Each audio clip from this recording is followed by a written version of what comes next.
Let's do this here.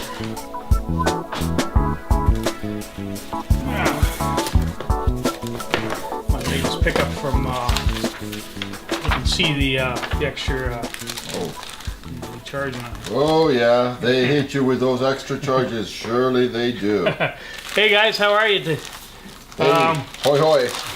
Good to see y'all, and yeah, we're back. We're back shooting. It's nice to get back to shooting regular episodes the way we used to, isn't it? Yeah, I mean, this kind of pandemic thing's throwing a wrench in the works there for more than just us. It seems like everybody's been affected, and of course, we'd like to get together more than we have. It seems like it's been a while, and it kind of has. But it has, yeah. Yeah, everybody's got bigger fish to fry, so to speak. But here we are. We're gonna do a kind of like a special show. This is kind of a big pickup for Paul, and I'm gonna be showcasing some big pickups I picked up pre-pandemic, so to speak. But yeah. This is your big pickup of the last couple of months here. So yeah, like Jose said, we're going to start with my acquisition, my latest pickup, and then we're going to go right into the comic book segment. And Jose's got some spectacular books to show you.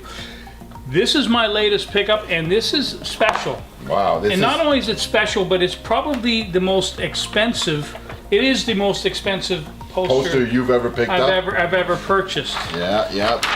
Wow, but look, this is a classic, man. Wow, look at that, and it's in pretty nick. That's special. Nice. It's a nice nick, man. As I would say. Yeah, this is good. It's got the fold lines which you would expect for it to have with the attendant color break.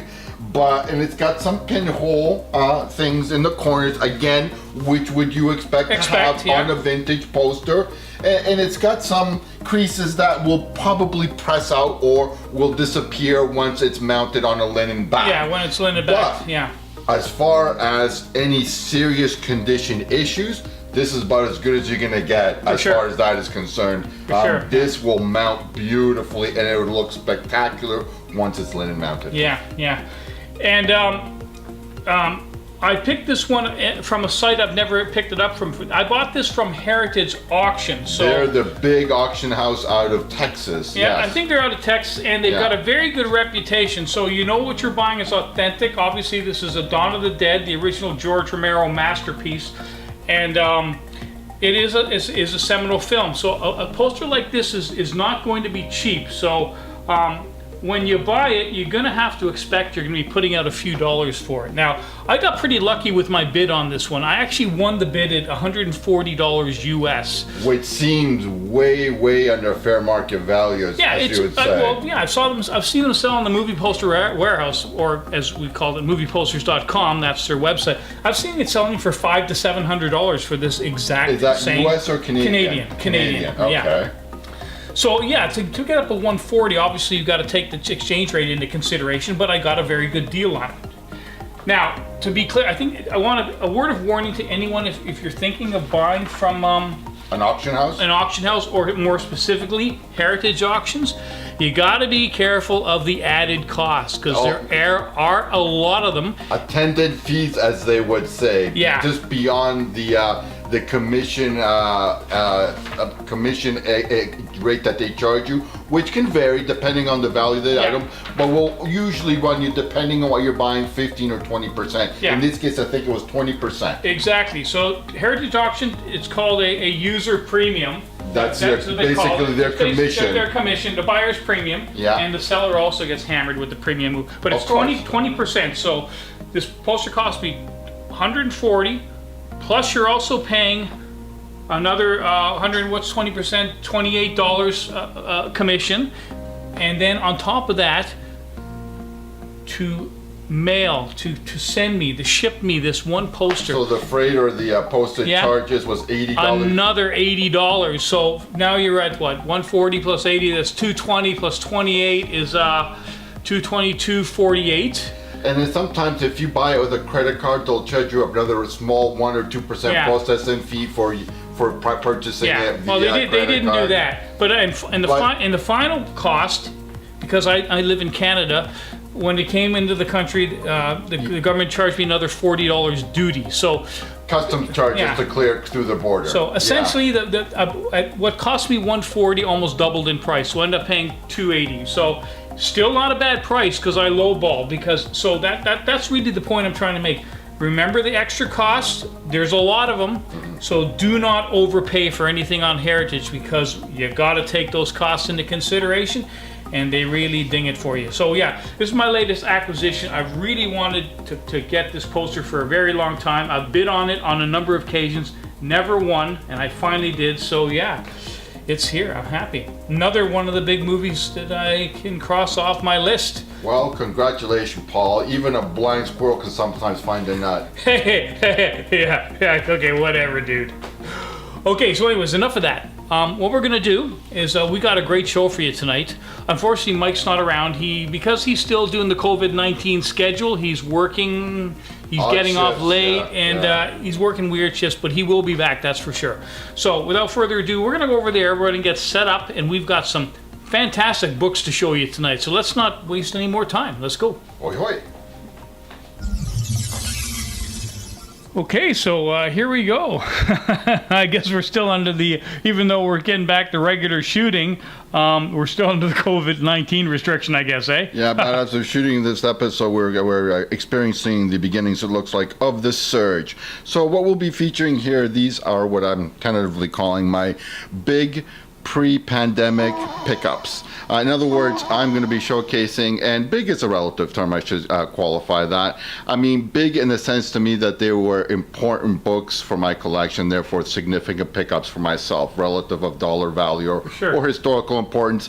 I mean, some people might not consider these big pickups, but for me they were. So I'll be showcasing the biggest pickups for me from the modern age, from the copper age, from the bronze age, from the silver age, and from the gold age. Cool. So without further ado, pull the COVID-19 restriction away. Yeah. Okay. So let's get to without further ado, the first one. This is my best or my biggest modern pickup. Of course, the ubiquitous, amazing Spider-Man title. This is Spider-Man issue number 360 from March of 1992. Nice. And I don't know if you know the significance of the key book. This features the first appearance and cameo of Carnage. Okay, so cool. For me, for some unfathomable reason, this issue seems to get no love at all in the market. Yeah. And with all of the fury surrounding issue 361 and even 362 and 363, it's really never made any sense to me.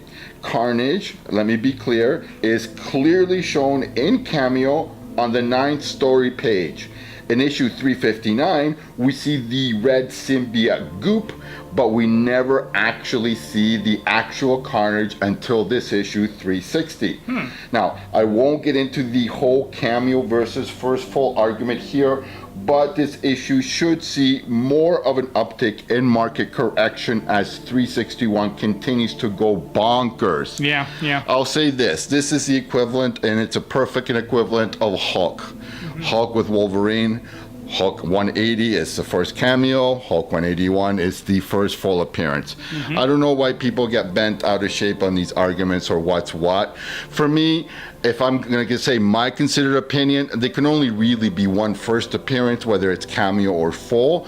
And I think it would make clear to me if the first is always a first, whether it's full or cameo. And then when you have a situation where it's a cameo, then you should say second appearance, first full appearance. Yeah. But there is a market resistance to having something that's the first full appearance marked as a second appearance. Because in some way people feel that would devalue the issue. Whether that's the case or not, that's a market situation. In any case, this is the book I picked up from a book flipper guy that came into Retro Rare. He comes there to flip books to Sandy, and he showed me. I picked up a pile of books. That X Factor book, I picked up Second Deadpool, picked up from him. I picked up this. So again, the latest Overstreet price guide, it's going to have a few bucks on this one. For high grade slabs, if you're considering, and this is like a near mint kind of copy, like 9.4 or something very like that. Very high grade, very. 9.4, 9.6s, and 9.8s are currently dropping for about $50, $60, and $130 US. Should you consider wanting, again, I figure I'm into it for $3-4. Yeah. You can't go wrong there. Can't go wrong. Yeah. And if you're having a high grade, I would go so far to say it's probably worth slabbing it, I would say. I'm sending I'm sending my first full. I mean, I'm sending my 361 in. I'm expecting a 9294 grade on that. Again, a book that I'm into there for $25 for its for full appearance. So Cool. Well, it's a fantastic way to start, Jose. Great book. Just out of interest, where'd you get the COVID restriction, the COVID seat restriction sign? Did you steal it from like a Burger King or something? no, it's from the TTC, man, the Toronto Transit Commission. Nice touch, Jose. Nice touch. Yeah, exactly. Remind us that we're still in the midst of a pandemic, as if we needed any reminding. Can I pull it aside? Yes, let's go for our Copper Age book. Ooh, yes. Sir. Okay, so my big Copper Age book, of course, is none other than New Teen Titans issue number 2 from December of 1980. Now, this has got a multiple first appearance kind of goodness as far as key. Issue has the first appearance and death of Ravager, the first appearance of Hive, but most importantly, it also has the first appearance of Deathstroke, the Terminator. Nice. Yeah, this issue features just a classic George Perez cover. It's a great comic that comes out of a great title. Surely, in my opinion, one of the best Copper Age titles was the New Teen Titans, period. For sure. Marv Wolfman and George Perez created a powerhouse title that deserves a second look, as there are many gems in the run. Now, of course, as a bonus in this issue, we are given the first appearance of Slade Wilson, aka villain Deathstroke. Yeah, he's featured in the story Today the Terminator, in which we find out that he is the father of Grant Wilson, aka Ravager. Nice. Yeah, Deathstroke has been ranked as the 24th greatest villain of all time by Wizard Magazine, and as the 32nd greatest comic book villain of all time by IGN. The character has been substantially adapted from comics and into other media, including several Batman-related projects and the Teen Titans animated series, which was voiced by Hellboy actor Ron Perlman, and his solo animated series Deathstroke, Knights and Dragons, which was provided by the commish actor Michael Chilkis. Now, in live action, he has been portrayed by Manu Bennett on CW's TV series Arrow, and S.A. Morales in the second season of the DC Universe series Titans. Now, Deathstroke himself was briefly featured in the post-credit scene of the 2017 Justice League movie. After Lex Luthor escapes from Arkham Asylum and he recruits Wilson to form a league of their own in response to Superman's resurrection and the formation of the Justice League. Now, he was originally slated to appear in the Batman solo film starring Ben Affleck. However, due to Affleck stepping down as both writer and director, Matt Reeves has since taken over the place and rewritten the script substantially, leaving Deathstroke's role in the film probably uncertain, unknown. Now, I had heard rumors that a Deathstroke standalone film was supposedly in the works with Gareth Evans writing and directing. Now, I feel a little ambivalent about this pickup. I would call this a FOMO pickup on my thing. So I was just, frustrated. And it's not that I was fear of missing out, because this is an ubiquitous title that, the production runs on these were huge. Pretty big, yeah. By any standards. But, I picked it up from Retro from Sandy. He had a slab 9.6 copy at a reasonable price. I looked at it a couple times. Probably the only reason why I didn't pull the trigger is because it was a CBCS copy. Yeah. I mean, I paid $100 Canadian, about $70 US at the time, which, again, for this one. For this book. Okay, so, a fair enough price, but again, it's one of those I would call, it's good from far, but far from good copy. It's there's nothing significantly wrong with it. It's got spine ticks, there's blunting on the corner, so at best, it's a 7, maybe. Yeah. So for that price, it's not something that I would really consider as far as having the copy for your PC. Yeah. In any case, the latest 50th Overstreet price breaks for this book are 61, 123, and $185 US in the 8, 9, and 9.2 grade splits. So not a cheap book. That's not a cheap book. Wow. If you're looking at slab copies, 9.8s have dropped around below the 600 mark US. Yeah. 9.6s you can pick up reasonably at a fraction of that. I think you can get one for around 250 or so, maybe a little bit more. 9.4s you can get for around 200 or less. Yeah. So I mean, unless you're looking for a 9.8, it's a book you can find reasonably priced, even in high grade. But that's because just the humongous print run. Cool. Nevertheless, a nice placeholder copy. I'm sure I'm in no doubt in saying that it's not the last copy I'll ever see, but at least I have it for now until I get the copy, if you know what I'm saying. Yeah. Well, that's fantastic, Jose. That's a great book. Yeah. Yeah, great book and a great cover. I wouldn't mind grabbing it for my collection if one comes along, of course, at the right price. And by far the most expensive, valuable, and I would argue important issue in the Teen Titans, the modern series anyway. Cool. Great book, Wayne. Okay, next. What do we got underneath here this time? We have a Bronze Age beauty there. Bronze Age beauty? Shall I pull apart the curtain? Ta-da! Yes, boys and girls. Yes, sir. Incredible Hulk 162 from April 1973. Nothing wrong with that. Yeah, first appearance of Wendigo. Cover artist Herb Trimpe. Yeah, no matter the Hulk you get, whether it be green, gray, or red, smart or dumb, the Big Galoot is just a beloved character who just engages the fan base and is a standard bearer for Marvel. Yep. For being a founding member of the Avengers and a notable intellectual property for Marvel, I actually thought that Hulk comics would be more collectible in the marketplace. It appears that Hulk comics are not as collectible as some of the other big Silver Age Marvel characters, and this seems to have been translating to comic prices for years. Now, I personally think that the best Hulk covers, which is where I'm interested are where he's facing off against big, bad, bruising villains. You know, the kind of villains that are big and almost as strong as he is. Yeah. That is what we want to see. The Abomination, Bi-Beast, Juggernaut, the Rhino, and famously, of course, on the cover of Incredible Hulk 181, Wolverine. Incredible Hulk here 162 fits nicely into that affordable, quality portion of your portfolio as we get a blue chip character in the Hulk and an aesthetically equal villain's first appearance combined to give us eye candy that we'd all love to show off on a wall. Yeah, that's for sure. Now, recently, a 9.8 graded copy of Hulk 162 sold for over $2,300 US at auction. That's more than a bit surprising, as the last copy sold a couple of years prior for just over $1,000. Quite the jump in such a short span of time, which is great for any seller, but just terrifying for buyers. Yeah. Now, having a first appearance of Wendigo is nice and all, and he is a somewhat popular character among collectors. But let's face it, he has no real speculative ties to the MCU or future offerings that would normally cause a significant price jump based on rumors. Yeah. Nor is it a rare book with the CGC census with 20 copies at the 9.8 grade alone.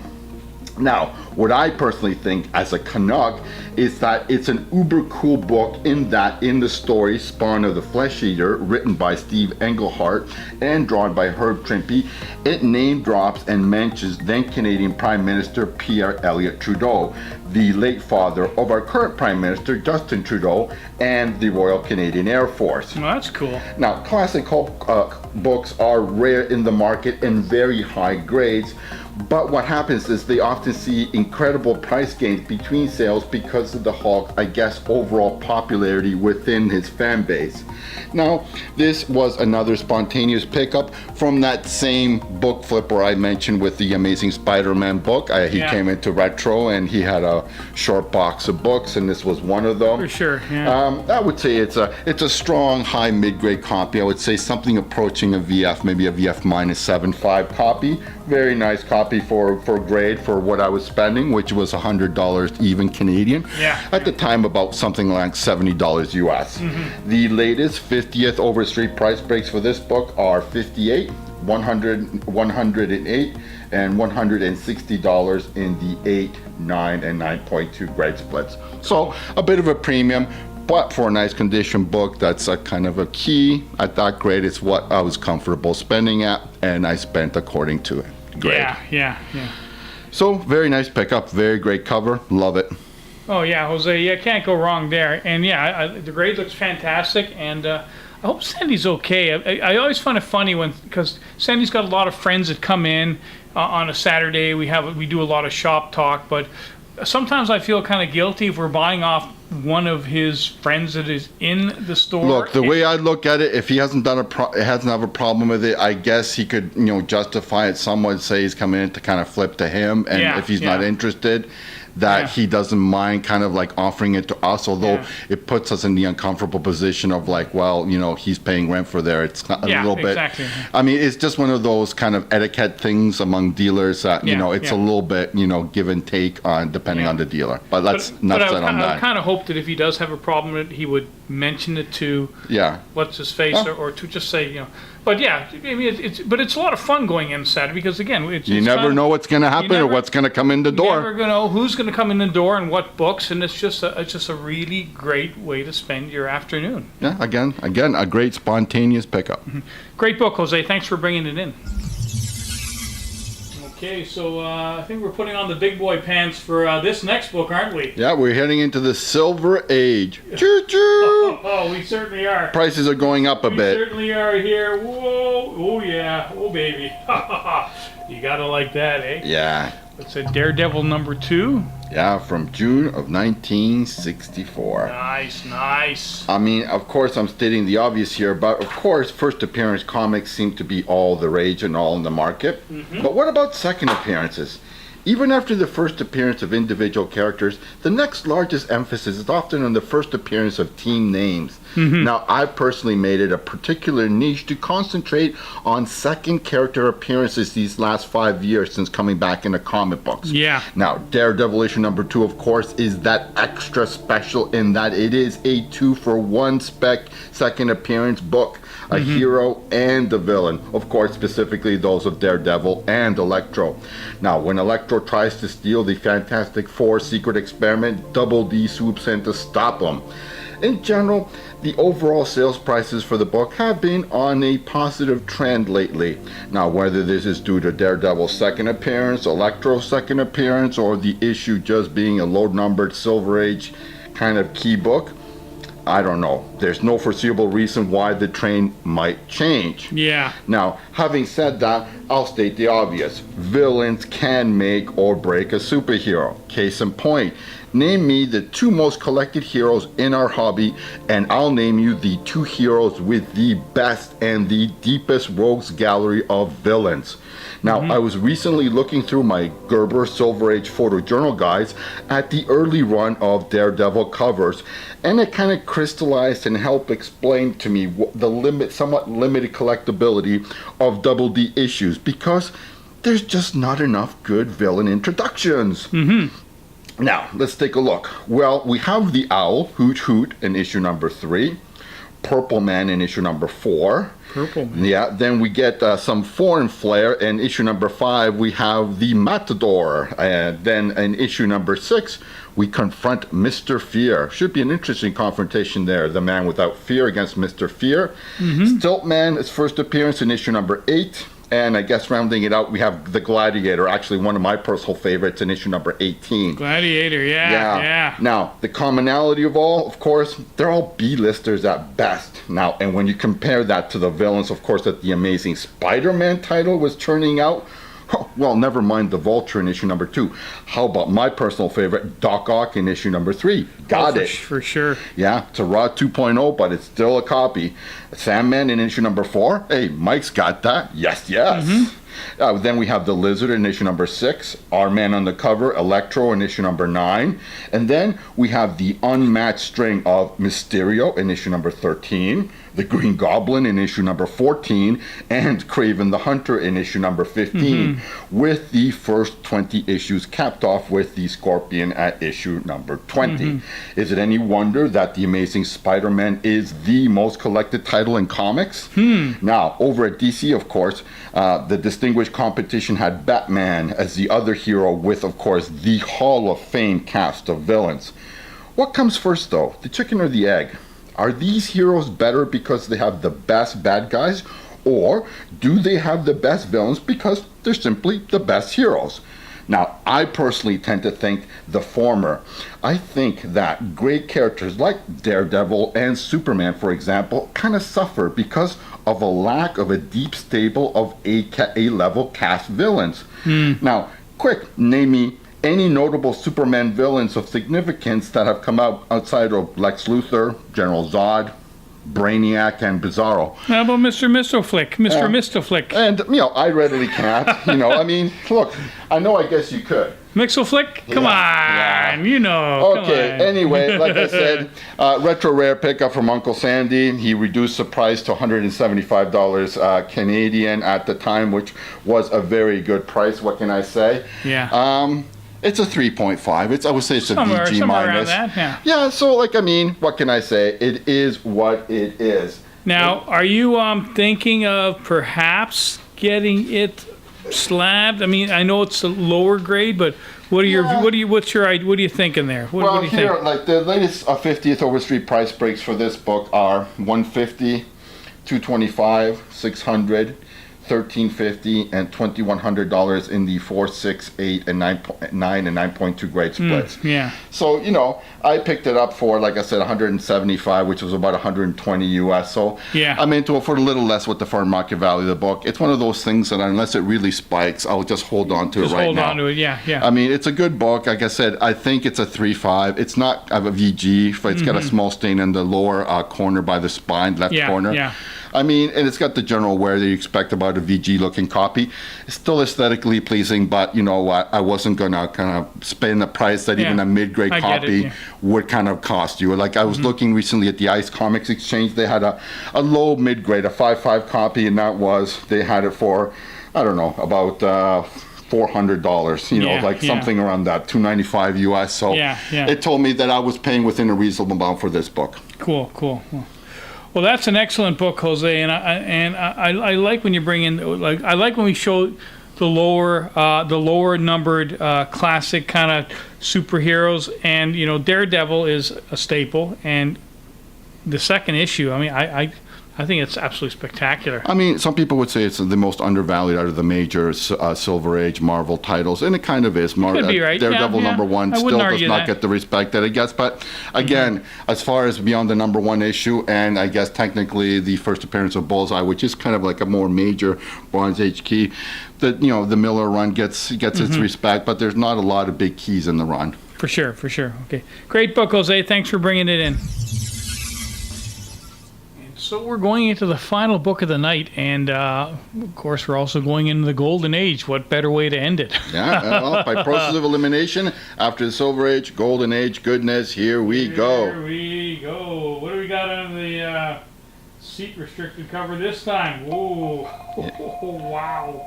That is spectacular, Jose. Yeah, Superman 63 from May 1950. Cover artist Al Plastino.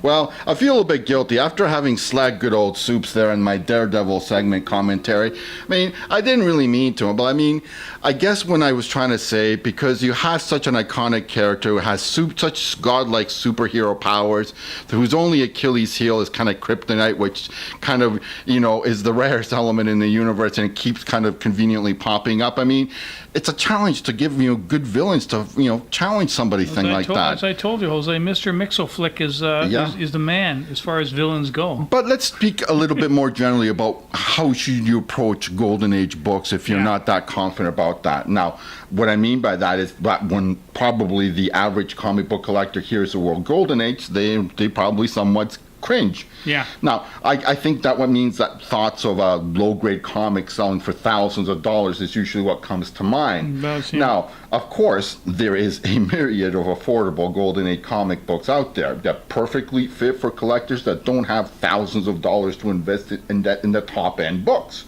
Now, just like Action and the Batman titles, there are a lot of classic covers, first appearances, and World War II covers in the first 100 issues of the Superman title. Yeah. There are also a lot of deals to be found, as most collectors and investors are trying to acquire this run in VG or better condition.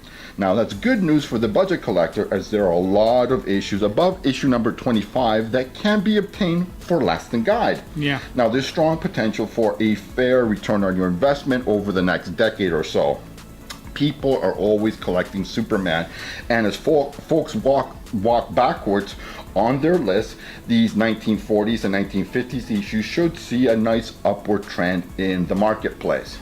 Now, at this point, I've said it before, and I'll say it again, scarcity, of course, is a very important driver in comic book collecting. It lies on the supply side of the supply and demand equation, and it's not just limited to the total number of copies available. Now, with the advent of grading companies like CGC, scarcity of grade became a quantifiable thing thanks to the CGC census.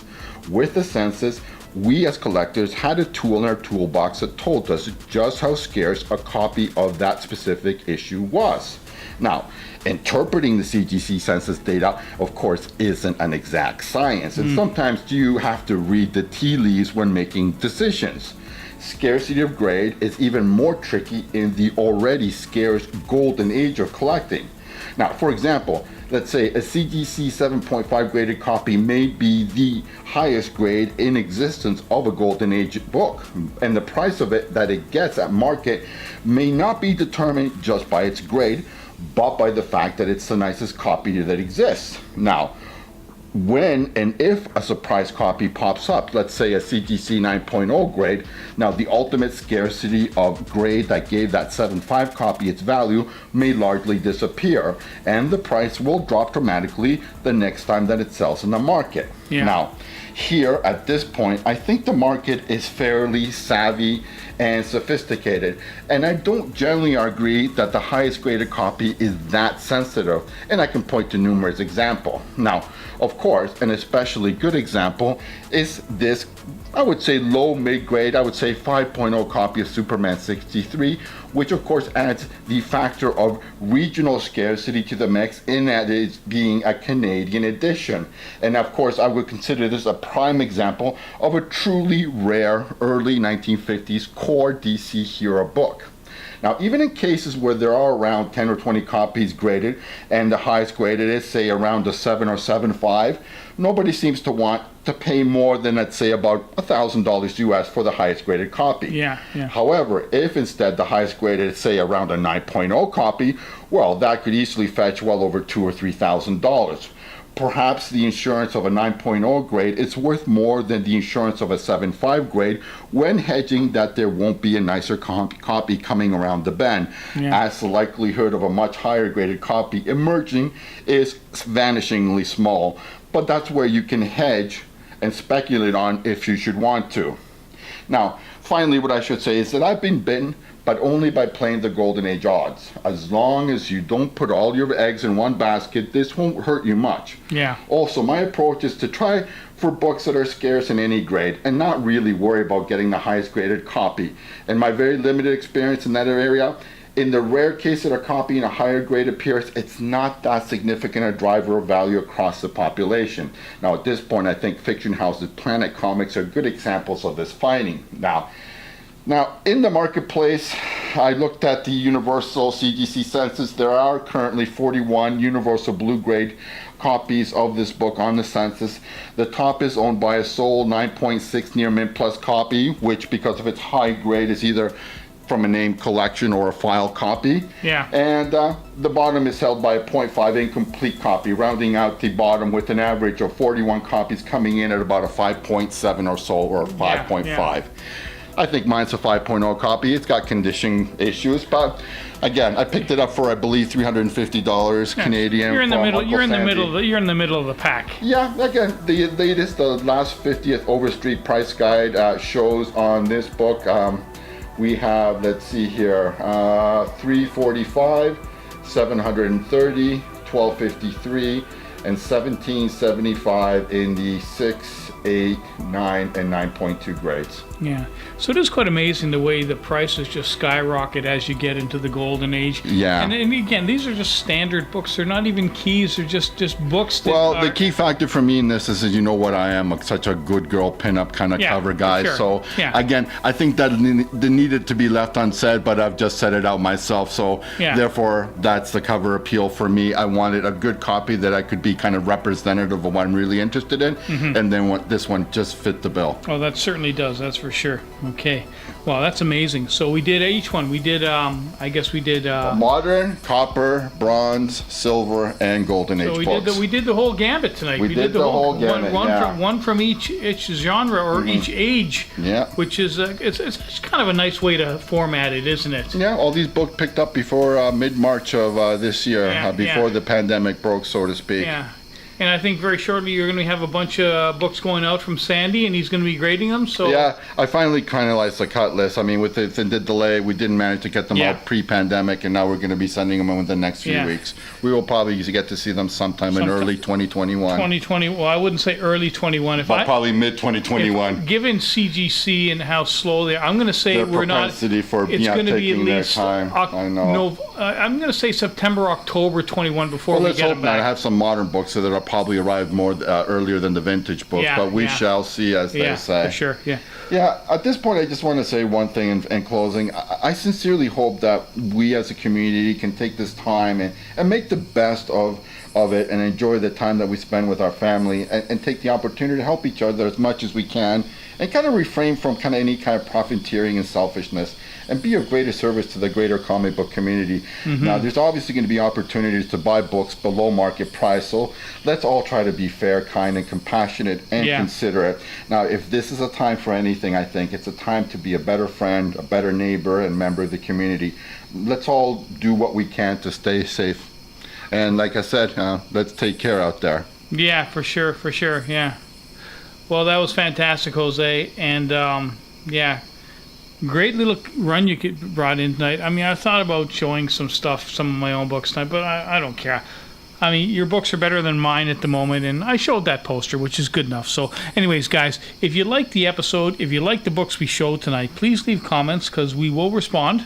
We love hearing what you have to say, and sometimes it'll take us a little while to respond, but we always will, and we'll see you next time, won't we? Hoi hoi, happy collecting, and stay safe. Special guest Mike, yes, yes. The Death Star plans are not in the main computer.